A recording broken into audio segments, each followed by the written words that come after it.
Hi guys, welcome back to the GoonerPod. Here with Adam and Ash. We're just going to have a quick discussion about the internationals and the up and coming fixtures of the weekend. Chaps, we're doing well. All good. All good, thank you. Good, Yourself? good, good. Yeah, doing well, mate. Doing well, thank you. Just had a pizza, so I'm good to go. Good to go. Um, what did you think of the international break, Ash? I know you've mentioned you didn't really watch much of it, but Ad, did you catch the games? Not really. I watched a bit of I think it was the Scotland game. I watched a bit of that, but no, to be honest, I've not really had that much interest. It's just keeping up with the scores. I think Portugal had a good match, didn't they? But yeah, not as much interest as usual, to be honest. About you, Ash, did you catch any games or?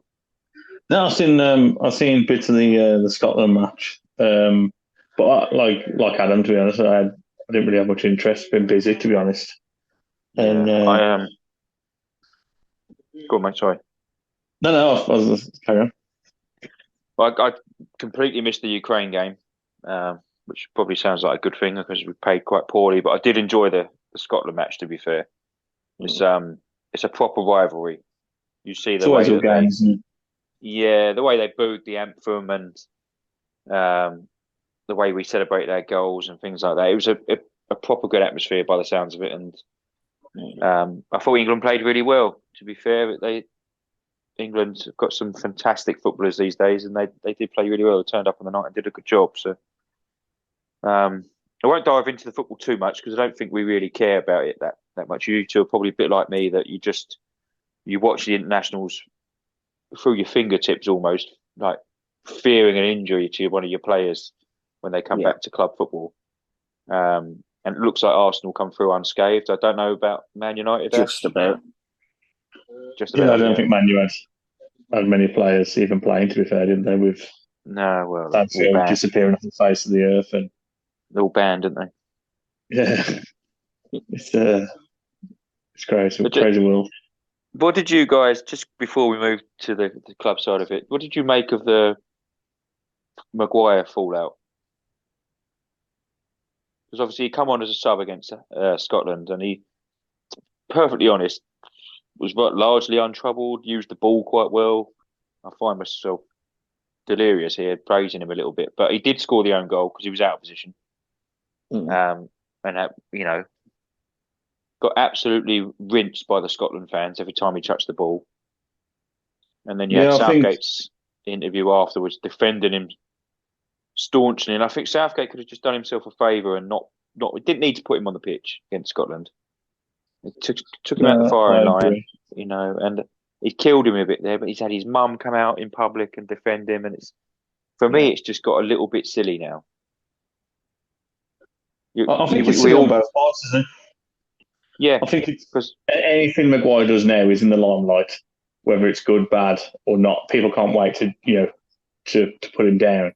But I feel like now it's getting over the top. It's almost personal, isn't it? Really, and now his mom's had to Mm. come out and say a statement and stuff like that. And it is pretty sad on Maguire's behalf. To be honest, he can't. Every little mistake he's doing and making, which everybody does, he's in the limelight, and it's so you know in everybody's face. And I do feel a bit sorry for him, to be fair. Um, you know, he's got to be mentally strong to be able to deal with that much volume of abuse and his name being dragged through the mud. Mm. yeah. What do you think, Ed? Because I just think Southgate could have done him a favour by leaving him on the Yeah, bench. I don't think he helps the cause, does he? Because we all know what's happening at club level with him. He's not going to play for United.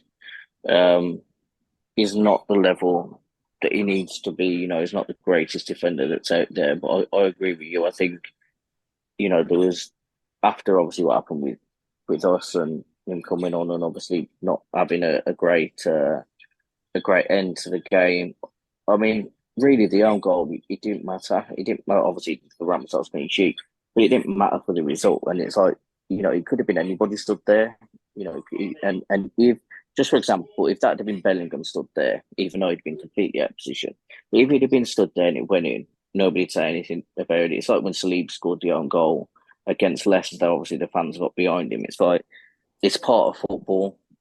Own Yeah, goals are part of football, but I think because of the build up of obviously what happened at club level recently, because of it being scapegoated, that's the truth of it. I mean, I don't rate him at all, but I think it's like with anything, it's the same with Arsenal. If that player puts the shirt on, you need to back the player. And at the end of the day, he's playing for his country, and he can't. It's not. He's not the problem. Southgate's the problem for constantly picking him, because I think that's why people get fed up, because there's other defenders that can come in and actually deserve a chance, but Southgate's always picking him.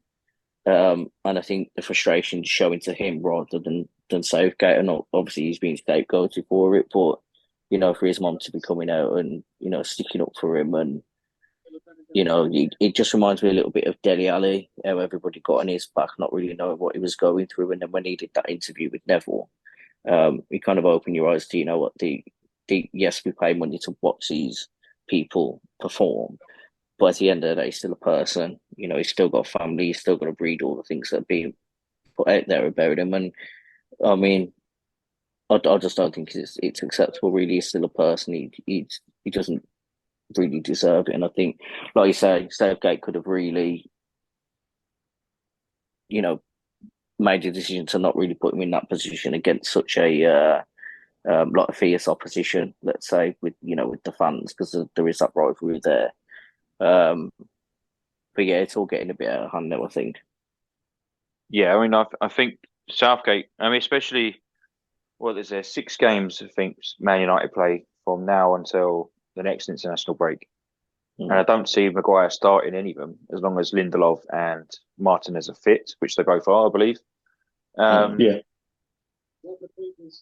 He could do himself a real favour, not necessarily dropping from the squad. I don't think anyone expects Southgate to do that. He's already made his bed, but he doesn't need to start the football matches anymore. If he's not playing again for Man United, he's just going to go through this circle again, because the public, football fans, pundits, journalists, whoever, are just not accepting that he's worthy of a starting berth. You have him in the squad by all means, but I've been a big advocate of Lewis Dunk over the last 5 years, and look how he performed against Scotland. He was absolutely magnificent. He plays well week in, week out for Brighton, who are amongst the best defensively in the league. He plays out from the back, so he can play football as well. Not had a look in. Not, I'm convinced he's only there because Stones was injured. He's not had a look in, and the perception that Southgate puts across is that there's no one better than Maguire, and it's absolute horseshit. Yeah, I think that's where the frustration comes in. Yeah, and he's fifth choice behind left backs at his club. It's really embarrassing for England to be talked about as tournament winners and having this situation going on. There isn't another country on the planet that would do this. If they play their informed defenders or attackers, midfielders, or whatever position it might be, they play the players more or less that are in form. Even if it's bad form, at least they might be playing for their clubs. Maguire doesn't kick a ball unless he's at England. It's ludicrous, and Southgate has to grow a set of balls, take him out of the limelight, and say, "Look, you should have moved. Should have moved. Should have left United. Should be playing week in, week out for someone else. You need to earn your place back. I've got to give it to someone else." He's just not going to get a look in, is he? And I think that's what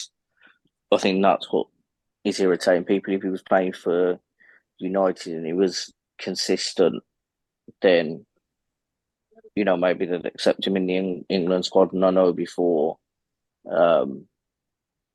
obviously he scored goals for England, and even when he hasn't played as much for United, he's still coming and he's putting a performance. But I just think the manager's got to take a bit of responsibility to not really put him in that position. Because I mean, obviously he scored an own goal. That's not going to do anything for his confidence. He's got to go back to his club now, and then obviously back to internationals I think it's next month. And when you put him on the pitch next, when you actually want to rely on him, he's probably just going to be thinking about that, and the fans are going to get at him for that, especially rival fans. So it's just best to make the right decisions, I guess. Yeah, if you're going to defend him that that staunchly in the media after the game, then you've got to help him out on the pitch as well by not putting him there. Yeah. But we all know Southgate's a bit of a clown, so we'll move on. We'll move on. Start and have a little discussion about our clubs. Ash, since the Arsenal game, been a fairly turbulent couple of weeks for United off the pitch. First with the Sancho story, and then the rumours coming out about Anthony and whatnot, and also the Glazers taking the club off the market. What are you thinking, mate? It's a bit of a shit show in all honesty, isn't it? Really, I mean, it just seems to go from bad to worse. Obviously, with the Anthony scenario, he's saying that he's not done anything wrong and stuff like that. But you just don't know what's behind it, do you? At the end of the day, it's when's he going to be back in the team? Even when their investigation is done, United going to do their own internal one. Obviously, you've seen how brutal Ten Hag can be. Like with Sancho and stuff, he said that the club wanted him to put these measures in place, and he's got to do it regardless, hasn't he? And I do think his level is quite high, which I think at a club like United it needs to be. They've got to be disciplined and stuff like that. But it's not looking good the next few weeks ahead, especially with some of the games they've got coming up and Champions League and stuff. But in relation to the Glazers, they just need to sell. They need to get rid of that toxicity out of the club as soon as possible. Yeah. I mean, we had the discussion last time, didn't we? We all agreed that football fans unite in this circumstance. None of us would want to see our club go through that. But with especially a big club like United as well, it's due to Arsenal fans, it's just sad to see for the football world, isn't it? Exactly. But given the Greenwood situation in the last couple of years and how you almost brought him back into the fold in the summer, and then had obviously. I think Greenwood will play for United again. Yeah, I do. I genuinely believe he will. But this Anthony thing is the last thing Man United needed, on top of the Greenwood situation. And what did you think of his interview and going on national telly and crying? And it's. I thought it was really weird. You don't expect to see anything like that, do you? That the player comes out so publicly to defend himself, and that just. I don't want to accuse anyone of anything, but it didn't sit right with me. Something's not right. No, it's like they're after pity. You just don't know whether it's genuine or not. Do you? You don't know if he's being told to do it, whether it's off his own back. It just opens a lot of doors, doesn't it? And then you're putting yourself in the limelight again, then, aren't you? Yeah. I think personally it was a bad move, but I mean maybe it will come good. Who knows? But there's just a lot going on the scenes, behind the scenes. It's I think Ten Hag's got a real job on his hands, much bigger than he thought. I mean, he had the Ronaldo situation as one of his biggest first things, and then it's just carried on since, hasn't it? Really, he must be wondering what on earth he has walked into at that club. To be fair, especially how well he was with Ajax and stuff, how successful he's been and stuff like that. It's madness. Well, Ad, looking from the outside in, what's your opinion of what's going on there at the moment? Because it's just mind blowing. No, I agree with that. I think it's just it's a shit show. It just seems like obviously the Greenwood thing happened, and they've made the decision not to bring him back in. There was a lot of fan pressure behind that. I feel differently about the Anthony situation to the Greenwood one, because obviously there was a lot of. Obviously, I'm not picking a side, but there was evidence with the Greenwood one. I know he said he was cleared of everything, but the club pretty much had their hands tied with that one. They had to make the decision that they made. But with Anthony, it's like, it's innocent until proven guilty. But at the end of the day, there's two parties involved, and you don't want to accuse, one or dismiss one. It's got to go through a whole process, which means he's likely not going to be involved for a little while. I mean, I think Greenwood's took maybe 2 years, hasn't it? And obviously there was a lot of evidence with that one. So I think it's going to take time, and I don't really rate Anthony anyway. I mean, I think he's an all right player, but I think if you look at his value and stuff, he's not worth what they paid for him. And I think they kind of shot themselves in the foot a little bit because you've got Sancho, who I do rate. I think he's a good player. We saw him in preseason against us. Um, we've seen him as well, like at that level consistently, and I think he is a good player.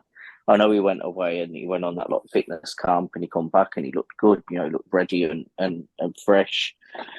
I think they've shot themselves in the foot a little bit with him because obviously with this Anthony thing coming out now, they've already got injuries all across the squad, and now you've got a player that's been isolated. And I understand from Ten Hag's point of view that he has to set boundaries and such, but I think if Sancho's saying that he believes that he's putting maximum effort and he's ready and stuff like that, then you don't really know what's going on behind closed doors. As the manager's got a problem with the players, the player got a problem with the manager, but overall, it's club before any player, and we know that that as Arsenal fans better than any, I'd say, because obviously some of the players that we've had that think that they're bigger than the club, and at the end of the day, the player leaves and the club carries on. The club carries on building. But I just think in terms of squad depth, they've got a quality player there ready to come in. It just, like I said, just seems to be going from bad to worse. And I think, I mean, truthfully, if this was happening with Arsenal, I'd be embarrassed. I'd be embarrassed as a fan to see this happening, and rival fans like blatantly taking the piss out of it. I'd be so embarrassed. Do you think United made a bit of an error allowing him to do that interview? Because I'm pretty sure that he would have had to run that past the hierarchy at United to get permission for that video to come out, the interview that he did. And also they failed to act quick enough, in my opinion, considering that Brazil kicked him out of the squad almost straight away. It just seems to be United, whoever's making the important decisions, non-football related, cocks it up every time. Yeah. No, I think it's a bit of a strange one, isn't it? Because nobody really knows what's going on with it. But at the end of the day, it's like with anybody. It doesn't even have to be a footballer. It doesn't have to be anybody in the public eye. It's that everybody's got the right to prove themselves. If I was accused of something, I wouldn't. I'd want to prove that I hadn't done something if I was wrongly accused. And the same, if I accused somebody of doing something and they were trying to dismiss what I was saying, everybody's got a right to have a fair. I don't know what the word I'm looking for is, but to have everything done fairly and give their side and everything taken into account. But I think the club have to react in a certain way, don't they? Because they've got to protect their values. They've got to protect their customers, which are fans. And if your customers aren't happy, they're the ones that put at the end of the day put money into the club. So, and with the Glazers not selling, I just think they're greedy. And I've had this conversation with Ash, a couple of times when it all come out, they're going to be taken over. And I said to them, there's no way. They want somebody as like a part-time shareholder that comes in, pays off all the debt, builds the club, gets it back to where Manchester United should be. And then what the Glazers will do is they'll pocket on the percentage, which would be worth, fourfold of what they've actually sold the club for. And they'll still receive cash through the profitability of the club, because when they get back to where they should be, as a club, they'll just pocket the money, because the Glazers aren't interested in Manchester United. The Glazers are interested in money, and they've proven that with the way that they run the club. They just want money. They're happy for the club to go into debt. They're happy for the stadium to go into a state that don't keep obviously the training ground and everything up to scratch. They're not bothered in investing. They just want to get as much back as they can out of a club, and they're just going to bleed it dry. They're not going to get anybody interested because it's just too much debt to write off. I do remember reading, I don't know how much truth in it, but they upped the bid, like the asking price to 10 billion. Like 10 billion. I think the maximum, one of them, I think the one that wanted 100% takeover, I think he offered 6 billion and to clear the debts and such. But I think it's just greed. And like I say, if this was Arsenal, and I know obviously we've been through a run-in with our owners, but at the end of the day, we had the stadium debt to pay off. It's completely different to what the Glazers are doing. I think they've got no regard for the fans, got no regard for the club, and they don't deserve really to run a club like United, because rivalry aside, it's a big club and it should be up there fighting, for the biggest titles, and have top of the range equipment, and the stadium should be renovated and such. And yeah, I just think it's disgusting, to be honest. Hand on heart, Ash, do you see the Glazers selling? No, not anytime soon. Not anytime soon, unless the fans do like some sort of protest or something like that. But I just genuinely can't see them selling at all.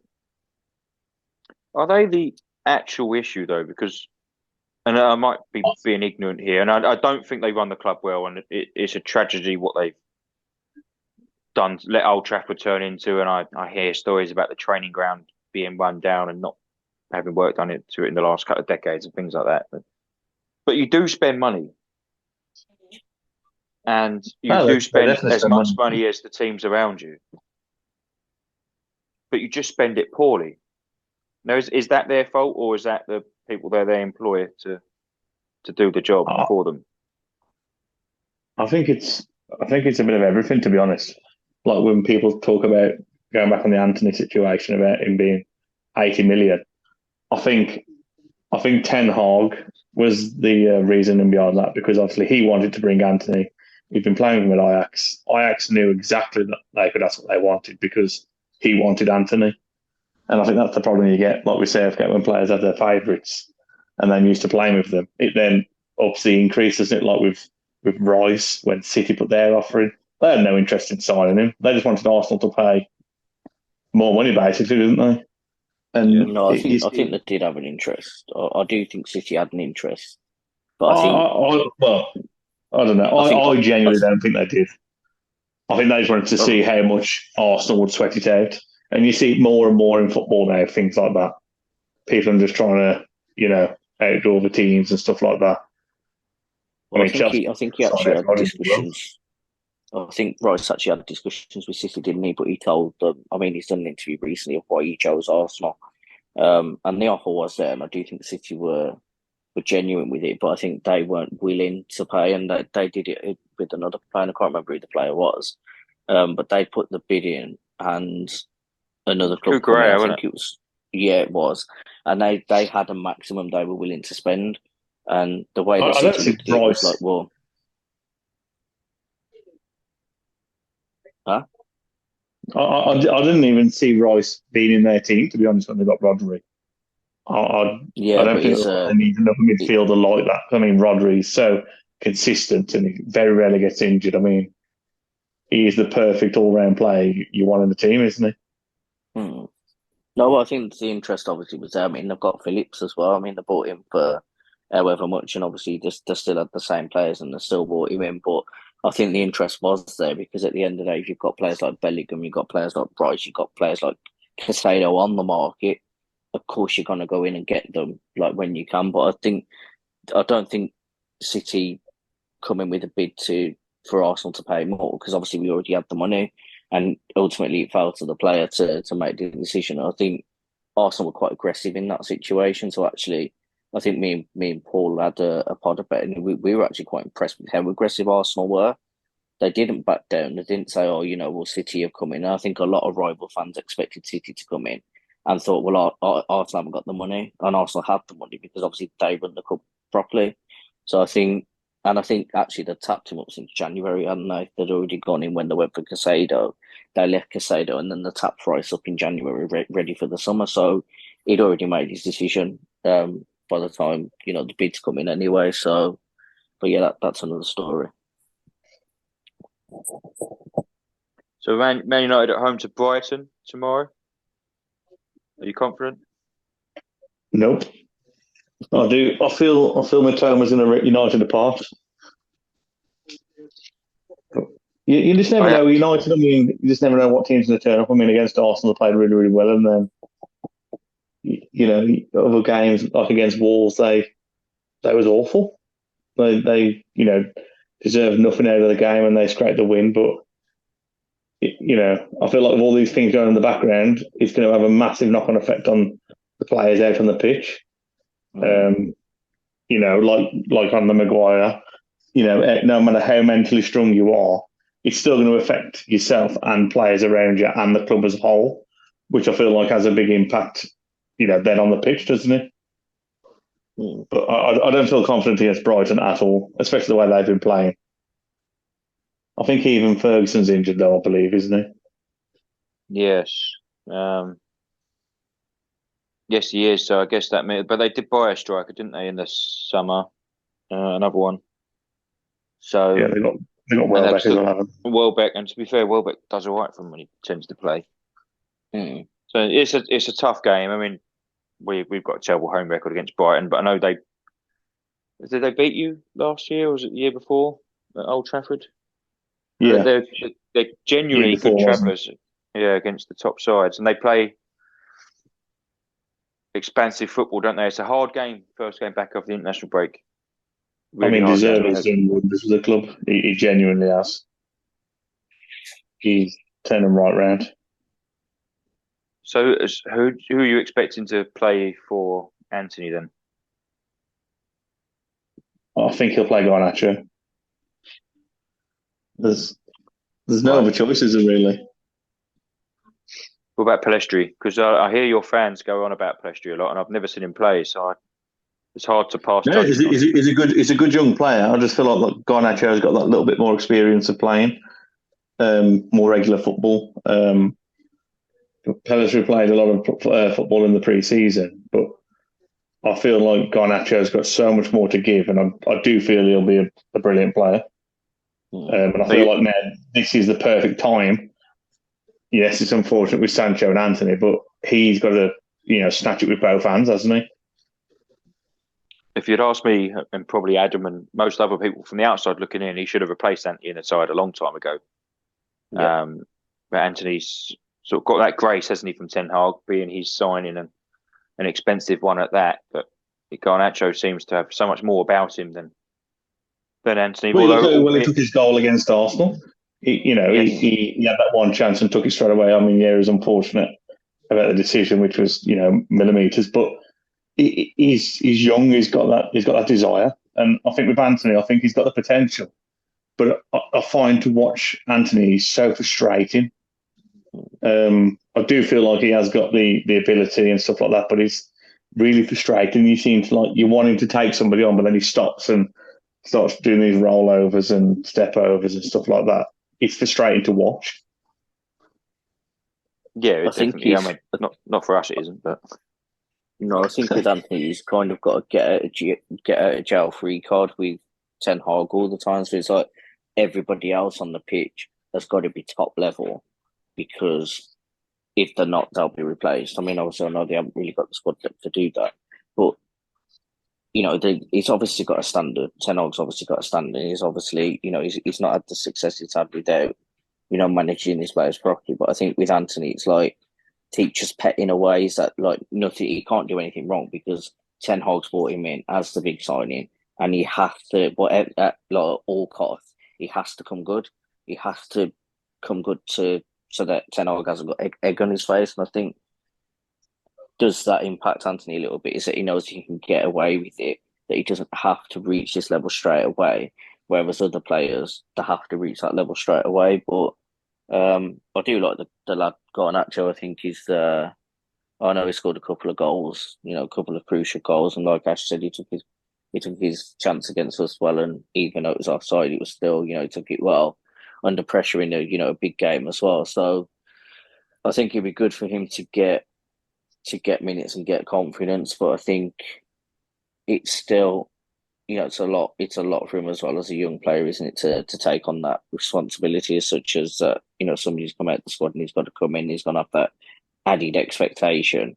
But he might thrive on it, he might do really well. And I do think he's one to keep an eye on for the future. Definitely, it looks like he's going to be a good player. Are you expecting Hoyland to start? I'd hope so. I mean, Martial's done nothing for me for the last 2 or 3 seasons. I mean, when people talk about work rate and stuff like that, I mean, Martial is just lazy. He just does not. He's just not adapted and moved forward with football one bit for a striker. I mean, I just do not know how the bloke still wears a Man United shirt. I think it's pretty embarrassing when you see like Bruno Fernandes, Casemiro, Rashford, and even Anthony, like tracking back, and he just walks. He's just got no desire or anything. He really it's really depressing seeing him on the team sheet when you look at the lineup for a match and you see him there as your number 9. You just it doesn't give you any confidence whatsoever. I think his days are numbered, but his wages are too high for you to move him on, and that's the problem, isn't it? You had that same issue with Maguire. Is you just like us, you have to hand out lucrative contracts to get players to join you because we weren't in the top 4 and struggling and things like that, and then you can't get rid of them when the time comes. Then you've moved past them, and yeah, you're littered with it. We was, but the difference is we paid ours off because they're not listed as assets against debt and things like that, and you're not prepared to do that as a club. No, I think like you say, his days are numbered, and I think Haaland played really really well when he came on against Arsenal. I mean, he had some good battles with Gabriel. He's a big bloke, 6'3". He's young. Quick as He's got well. a lot to prove. Yeah, I mean, he's come in with a big price tag and stuff as well as with his goal record not being amazing at Atlanta and stuff. But I feel, I do feel he'll come good, and I hope he does. I mean, he was playing well for his country and scoring goals and stuff. But yeah, I'd definitely like to see him starting on Saturday. It's like with everything, isn't it? If they're not given the opportunity, it's like we had Saka, Smith Rowe, and Martinelli. And if you don't play them, if you don't risk them, um, to give them that experience, then it's pointless to having them laying around and saying, "Oh yeah, but they're gonna be good in like 2 or 3 years." Just get them into the squad, and I think a lot of teams are doing that, aren't they? They're bringing in younger players. Obviously, Barcelona have done it with Gavi and Pedri. And you know what? Just give them the opportunity. Players don't have to be 25 and 26 to perform anymore. With the young, the young ones Look are at Bellingham. hungry. Exactly, exactly. And if they don't get that experience, then I mean, Haaland's only 20, is he 21, 22? Something like that. 22, isn't it, I think. I mean, he's only young, but he's had a ridiculous career. As if you work out, he's only, and the same with Bellingham. They both played for Dortmund, and it's like you look at Bellingham, you don't actually realise how young he actually is. But again, that's because he was given the opportunity. He made the move at such a young age. He built up so much experience, by actually making that move. And now he's at Real Madrid, and he just seems to be on another level. He won Player He's of the Month, just didn't he? what was that?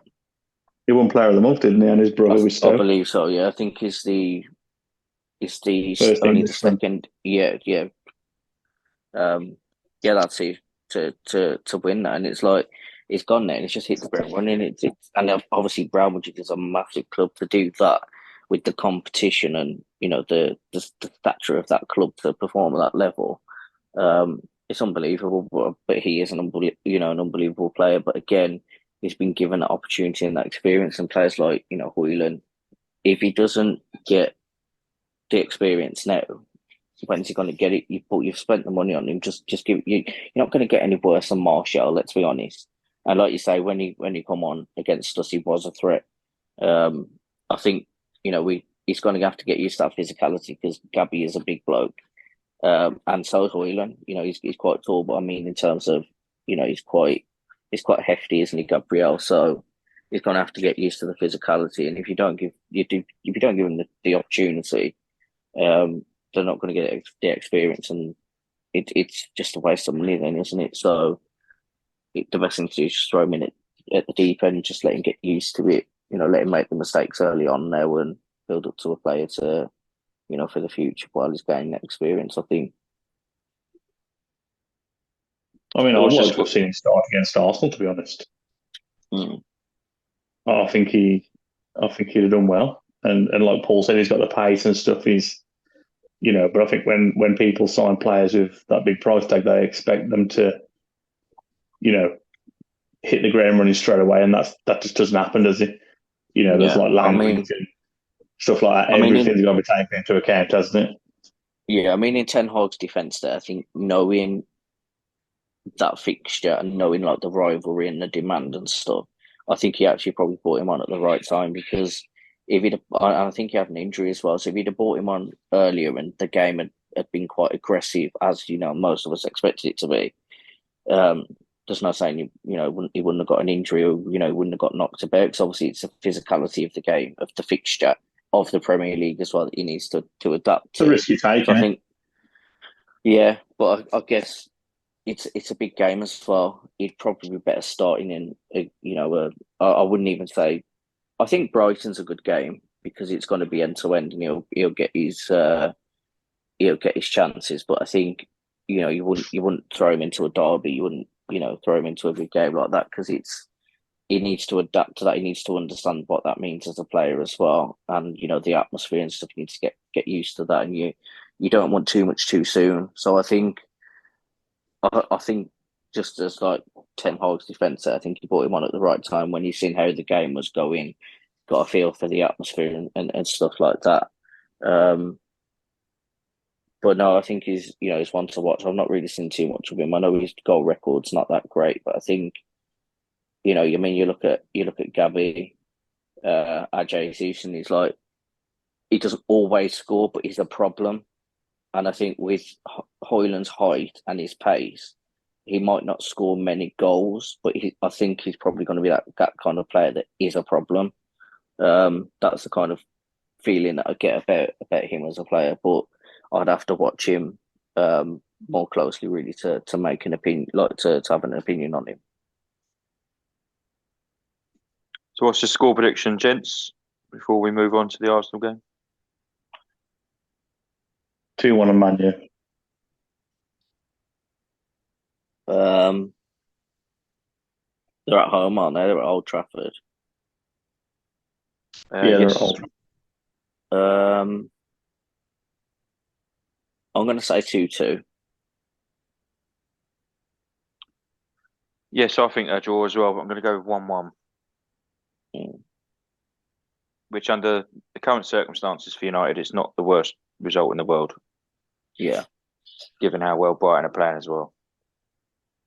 Unfortunately, the way the Premier League has changed, it's no longer a shameful thing to drop points to Brighton. That's how ridiculous it is. Yeah. I mean, Um, we know what it's like to face them. They've given us a beating a few times, haven't they? I still remember that 2-1, that last minute goal a few years ago. yeah. But they're a good team. I do like Brighton. I do actually like watching them play. I find them very entertaining. So I mean, not against us, but against other teams. But teams like City, they give them a bit of a run, don't they? Because they play that kind of aggressive counter attack. I find it really entertaining to watch, to be honest. Yeah, they are decent sides. So we've got Super Sunday game Yeah. away at Goodison. I read earlier and I couldn't believe it actually. We've not won there since Wenger was in charge, Hmm. which is a ridiculous stat considering how shit they are these days. Yeah. Um, for for a number of faults, just not turning up on the day and a couple of things that we've been unlucky with and things like that. But are you expecting it to change this weekend, or do you think we're in for another tough game? I think it's going to be a tough game. I think they're that kind of team, very defensive, going to struggle to break them down. But I think it's revenge time. I think last season we weren't we weren't playing terrible. I think it was just one of those games we couldn't break them down. We couldn't get what we needed early enough, and that gave them confidence and they come back into the game. And I know a couple of seasons ago we were winning, and then Damari Gray just pulled out a goal that no keeper would save. And they just seem to be that kind of team that if you give them the confidence, if you don't finish them off, then they'll just keep fighting. They're that kind of team. They'll go to the right to the end. And I think we were unfortunate last season that just as we were playing them, Sean Dyche had just come in. So obviously they were already having a point to prove. It was a big game, and they wanted to play for the manager and stuff. But no, I think it'll be like 2-0 to us. I think we haven't lost anybody through injury. I know Gabby had an injury in the first Brazil game, and he was fine. It was just an impact injury. And I know they were mentioning about Saka's Achilles, which is why he didn't play against Scotland. But Arteta said today in his presser that everybody's fit. So, he's got everybody available, apart from obviously the usual ones that we know are out. Do you play Jesus over Nketiah? I think after the way he played against United, I think bring him on for the last half an hour, because he's that kind of player that can change the game. Just give Eddie the start, because he's not, I think he played well actually against United. He's that kind of number 9 that gives you a problem. He'll get stuck in. So I'd say start Eddie, see how we're going about 65 minutes. If we've not scored, if it's 0-0, it's like 1-1, or we're chasing a goal, bring Gabby on, and let him do some damage. Let him run them when they're a bit tired. If we need something to break them down. But no, I think start Eddie. If not, I think it'd be harsh actually to drop Eddie. But that's what I'd be with that. I think I'd be starting JG against Tottenham. I'd be thinking to the next game, which I know that Arteta doesn't like to do. But I think leave Eddie where he is for now. It's a good game for him to leave a mark, let's say. What about you? Would you start him? Would you? Yeah. No disrespect to Eddie, and I think he's done a decent job, but he is the backup. And if Jesus is fit, he plays for me. Yeah. And I want him firing, because we've got some hard games coming up. And this is a game to get 60 minutes in his legs. So I would do it the other way around, actually. Try and get in front and bring Eddie on. Yeah. Because Jesus hasn't played. I don't know if he played a lot for Brazil over the international break. I'm not sure. I don't even know if he went, actually. But no, I didn't watch, to be honest. He needs minutes. To be fair, you could rotate them back for the PSV game in the week. Yeah. Because we're at home, aren't we, in that one? And that's not to put PSV down, but Nketiah can play in that game. Yeah. If we wanted to protect Jesus a little bit, but he needs a good hour of Premier League football before we go into that game next Sunday. And he's the number one forward. He has to play. Yeah. We look a much better side when he's in it. I want to see him playing against City, because obviously he's missed all the City fixtures through injury, hasn't he, since he joined. And I think Spurs is obviously going to be a big game. I think it's going to be bigger this season, because they are actually playing decent football. I still fancy us at home. Still fancy us to win against them. Not to sound too confident, but I think having Gabby completely fit, like you say, minutes in his legs for City, and for Spurs actually is a big thing. So if he does start, and then he brings Eddie on, and then he plays Eddie again in the Champions League fixtures, and then we've got Jesus completely fit. I mean, it don't really matter to me, but I think it'd just be harsh for him to be dropped when he has played. He has actually played well. I do actually rate him a lot more than our previous seasons. You're right in a sense that it probably does look harsh from the outside, but if you look at City, say Haaland missed 3 games for injury, they played Alvarez, and Alvarez scored 5 goals in 3 games. If Haaland's fit, he goes back in, because he's their number one, and we need to have that elitist attitude. Now it's the same when we was in our pomp, mate, and Henry would miss a game, and Carnu would play up front with Bergkamp instead, or Viltord. When Henry was fit, back in the team. Because exactly. You have your squad roles, and I get on the face of it, it sounds harsh, but Nketiah knows what he is. He's a squad player, backup striker. No, Jesus is fit, and he has to. The whole team is more rounded with him in it, because he brings Martinelli in. He'll probably get the best out of Havertz. Saka gets a bit more room. because players follow Jesus. Jesus get doubled up on it. Just everything clicks a little bit more, Yeah. and that's where I'm at with it. Ash, I don't know if you agree with is that how you see the centre forwards at clubs if your number one's fit? Oh yeah, most definitely. I really rate Jesus. I rate Nketiah. I think he's a good player, but he ain't going to be getting 25 goals a season, is he? But with Jesus, he's so versatile. So if he's on the left, you're not even, he's doing as good as a job on the left as he is in the middle. He's, and he's bringing defenders out with him, not just one, two, or three. He's being doubled up constantly, isn't it, because of how good he is with keeping the ball, how good he is at protecting the ball. He does bring a lot to the squad. I was so surprised when City let him go. I mean, and they didn't try and keep him and stuff. But I can see on the flip side, he wants first team football. He's won everything at City, and he wants a new adventure. But I think he's a cracking player. I just think he needs more goals to not prove, but just to all the hard work he does. I believe he deserves more goals than he's actually got, to be honest. But no, I think he's a cracking player. But I think Everton will be a tough game.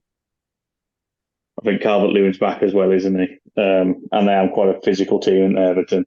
And down there, they've got no points on the table, or maybe 1 point. Yeah, I think it will be a tough game. Yeah, And they're quite aggressive, like defensively, aren't they, as well? So that's one thing that worries me a little bit with like Jesus coming back in. Is that they're going to chop him to bits.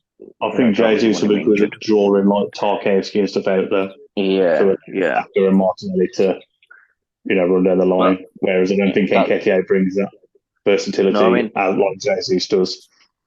No, they're like completely opposite players, and they're both.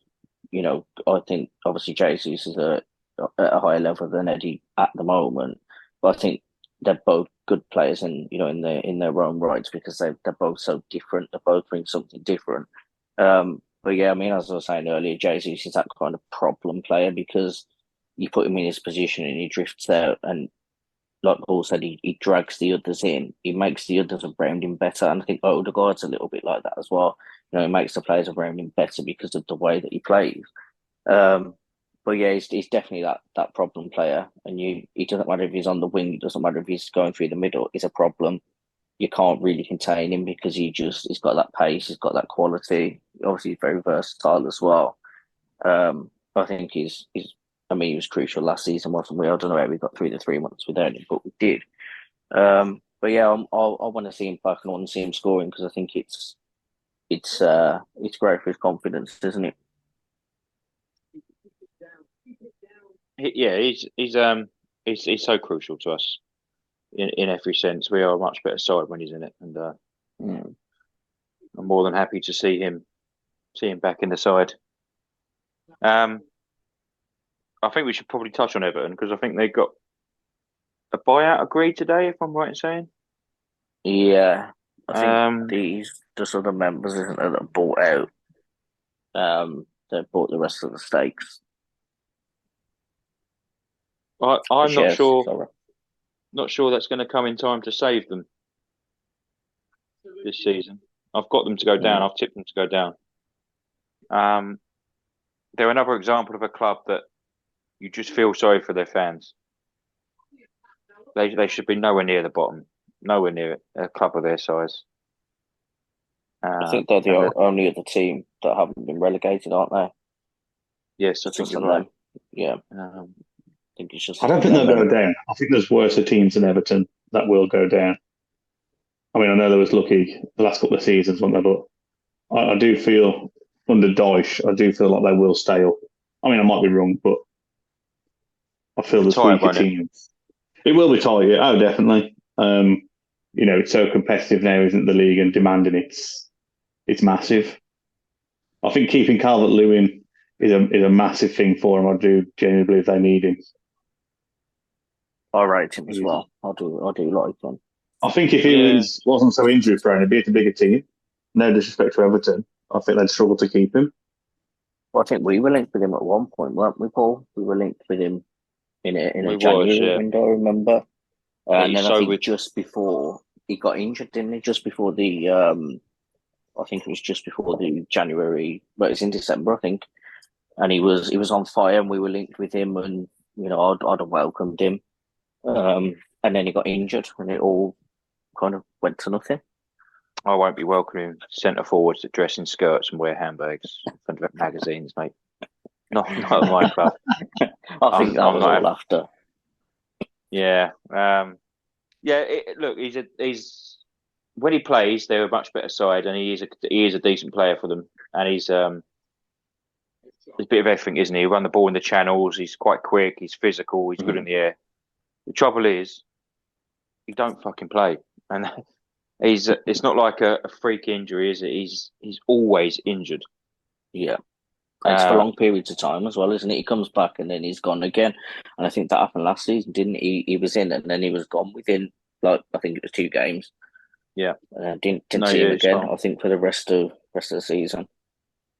Yeah, you're absolutely spot on. It's and it costs them, doesn't it? It will cost them, and they can't cash on him because no one's going to buy him under that circumstance. Although they have bought that Portuguese forward, haven't they? So, and he's meant to be quite a handful. Beto, is it, or Beto, whatever his name is? Beto, yeah. So he played well the other day, to be fair. Yeah. I mean, they signed more didn't they, on loan, but I mean, he's not a goal scorer either, is he? He went. Morpay's at Brentford now. Oh, he's going to Brentford now? Yeah, they sold him to Brentford. He went back to Brentford. I don't know why. I mean, Brentford are a good side, and Neil Morpay can't score goals, but exactly, he's gone there. Yeah, strange one, but yeah, he's gone there. So they got rid of Iwobi, which I found weird. So where did he go? Demarai Gray left as well, didn't he? Demarai Gray left. Iwobi went to Fulham. Oh, to Fulham. That's not a bad move for Iwobi, though. I think it still suits the it's back into London, isn't it, for him? And well, yeah. And he might have asked for it, to be fair, but he was their best player last year, from what I see.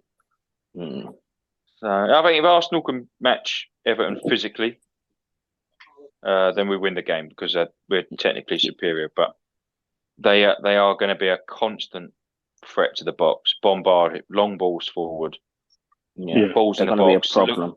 Look for set pieces. That's exactly how they beat us last year, and eventually we succumbed to it. And albeit we should have been winning the game, we missed a couple of really good chances. We have to be just a little bit more switched on in both boxes, and we'll win the game comfortably, I think. But it's a hard one. It's a hard one to come back from the international break too. But then, I see Fulham have gone there and won. They drew there with Wolves. I think they're not. Other teams they've got 1 point out of 12. Beaten. So Wolves beaten. Well, did they? So there you go. Then they got 1 point out of 12. So why? I find it weird that we're sitting here worrying about playing them, but they're just their bogey side. And I suppose I think it's the right time to play them, isn't it? Whereas last season it wasn't the right time to play them for multiple reasons. But I think it's the right time to play them. But I think we've also got to be kind of respectful to the fact that they are a team that do give us a problem, and they'll take confidence on that as well. So what we don't need to do is make the game harder than it needs to be, which is what we've done for a couple of games this season.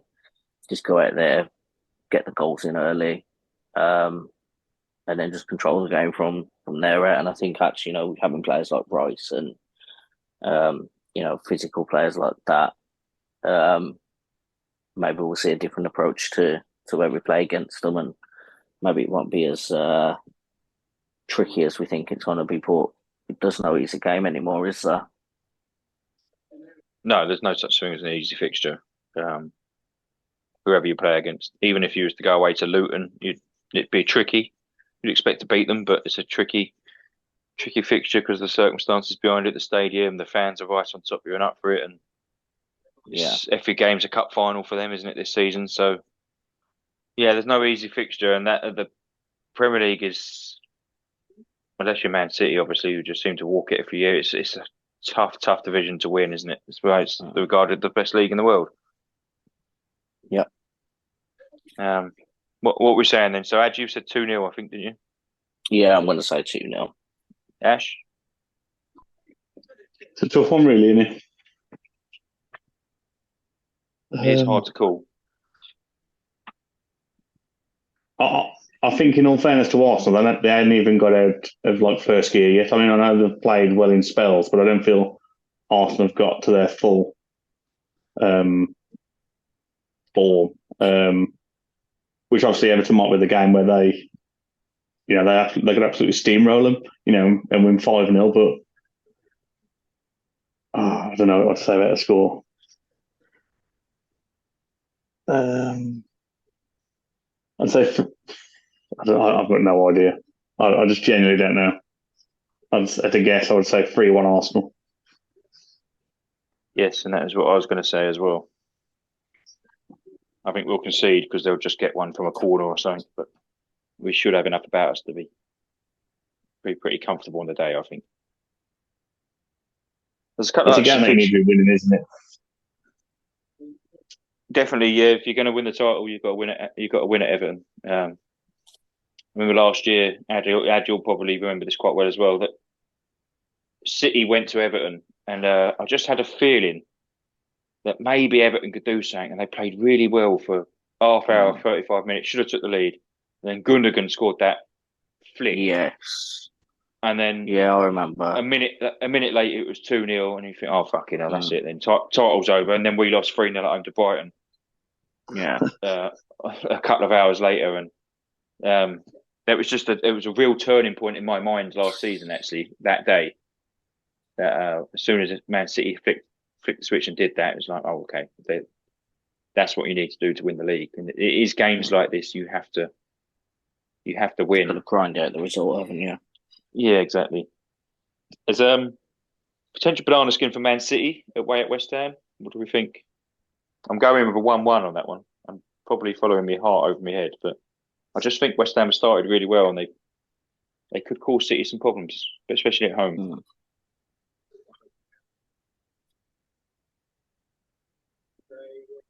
Ad, we'll start with you.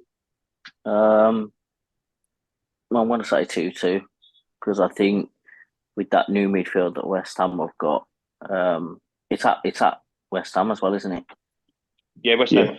Yeah, so they'll be up for it, and I think City are a bit like us. They haven't really got out of first gear, but obviously they're getting all the results. But I think, like I say, coming back from the international break, I think West Ham are doing quite well, really.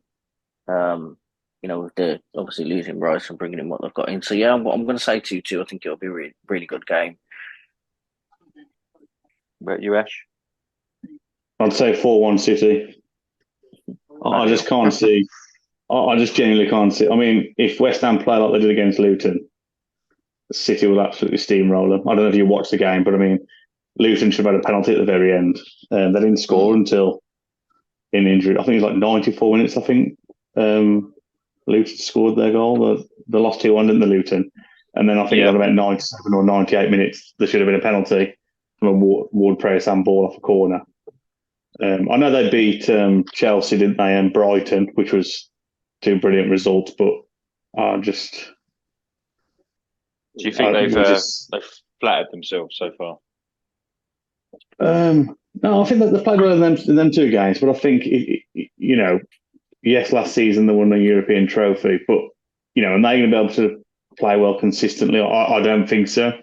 I think people probably think they'll finish in like the top 8. I reckon they'll finish about between 10 and 12. I don't think they'll be consistently good. I do think they'll have very good spells, but I don't think they'll be consistently good throughout the season to get a good finish.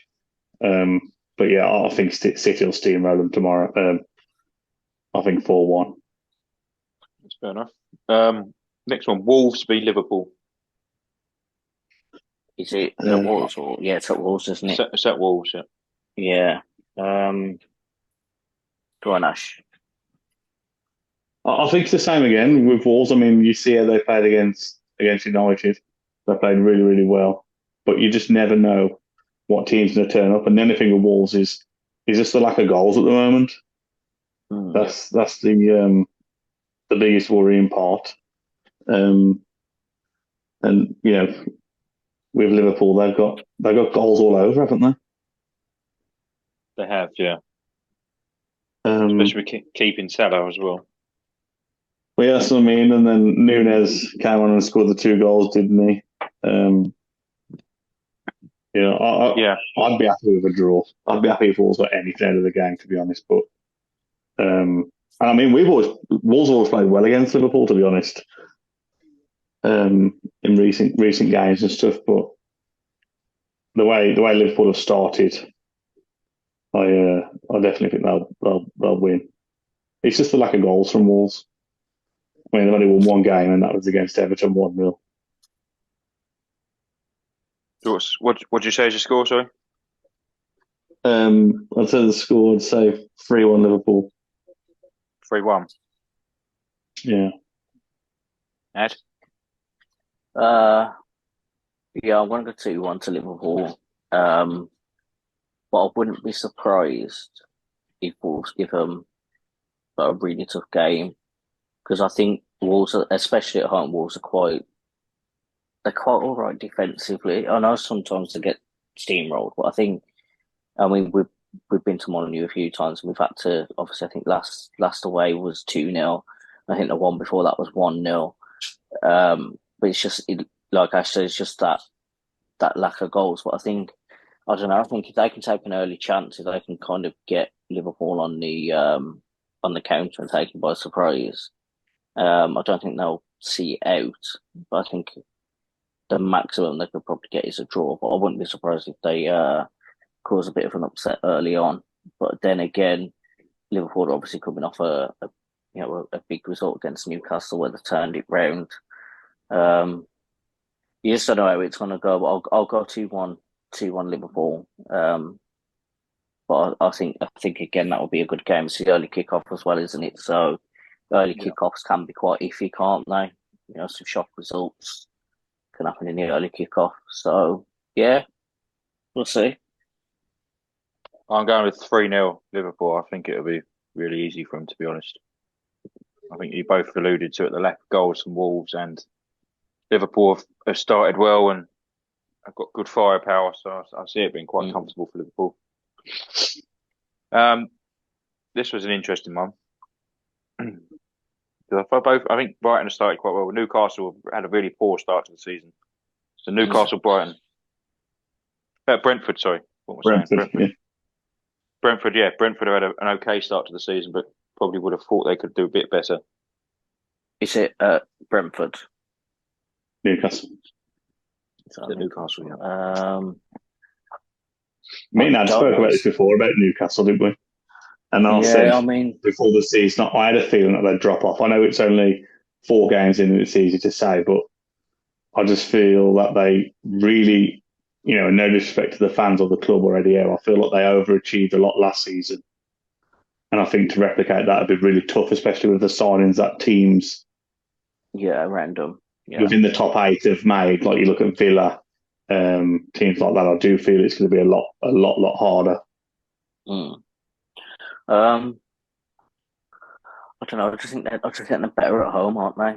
But then again, I think Brentford have played quite well. I've been quite impressed actually with Brentford, especially with them not having Tony. I mean, Whistle's a player, isn't in that, and Buemo. They're just quite an aggressive team. It's another team that they create a lot and you actually enjoy watching them. But I think I'm going to say 2-2 because I think Brentford have got goals in them. I think they'll go there and have a go. And I think Newcastle obviously being the home team, but yeah, I think a draw.